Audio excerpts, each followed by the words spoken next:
In this tutorial, we're going to be looking at how to investigate the design context. You've been given 3 design contexts from which to choose. The first one is the natural world. Now, the natural world is obviously a really vast topic, and there's so many different themes you can explore, and knowing where to get started can be the tricky part. You could consider habitats, you could consider animals, you could consider marine life, or even weather. And for each of those different topics, there's even more you can explore. And we're going to look at that in particular a little later on in this tutorial. So if you've got any interest in animals or the natural world, then this might be a good design context for you. Whichever you choose, it's really important that you pick one that is going to keep your interest. You're going to be studying this topic and using it as the basis of your research for your entire major project. So you don't want to pick something that you're going to get bored of quite easily. Consider what your personal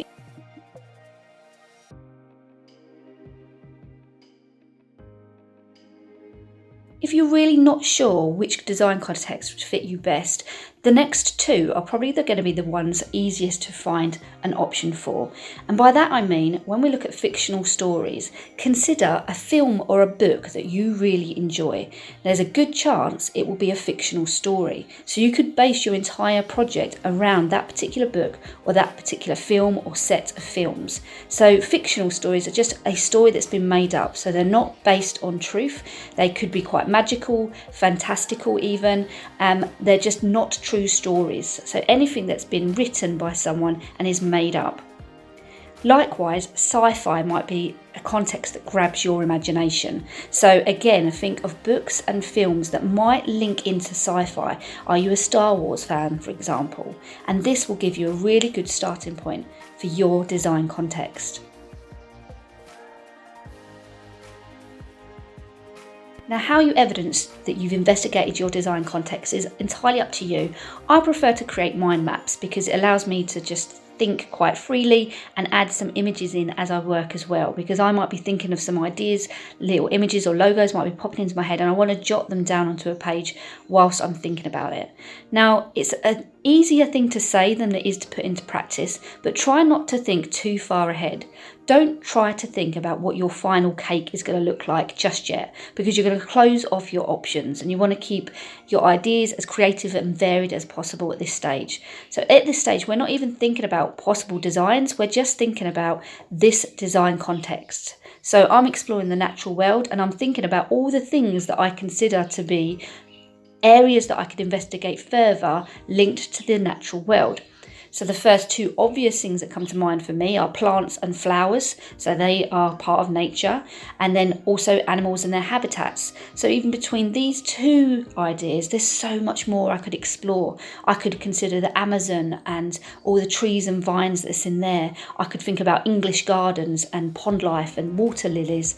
I could think about wildflowers or coral in terms of plants that are under the sea. If I'm looking at animals, again, so many habitats to explore, and within each of those habitats, loads of different animals. You've got animals that live on the land, animals that live in the sky, and animals that live in the sea or underground.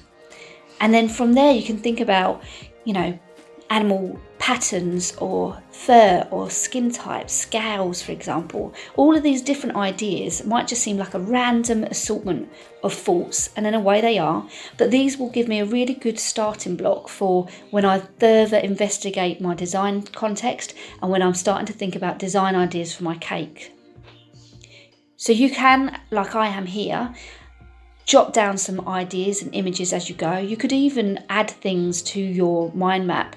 Obviously, I've got some feathers here and some shells as well. Again, linking to the natural world. You might have some images from a magazine that you want to include on your page, just as an inspirational starting point for your research. You can keep adding to this mind map as well. So even when you move on to your next task in the workbook, if something else comes up in terms of you suddenly have another idea or you've explored another area of the topic and you think it needs to be added to your investigating the design context, then just add it on.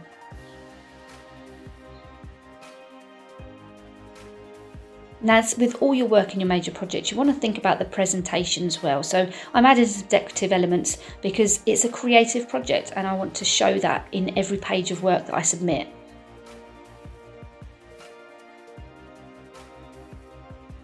If you were investigating the natural world, you could go on a nature walk, for example, and jot down ideas from what you see, hear, smell. You could even include samples like flowers or leaves. Now, this same process will apply to whether you investigate the natural world, fictional stories, or sci-fi. And you could come up with a lot more and even different ideas to what I have put on this page here.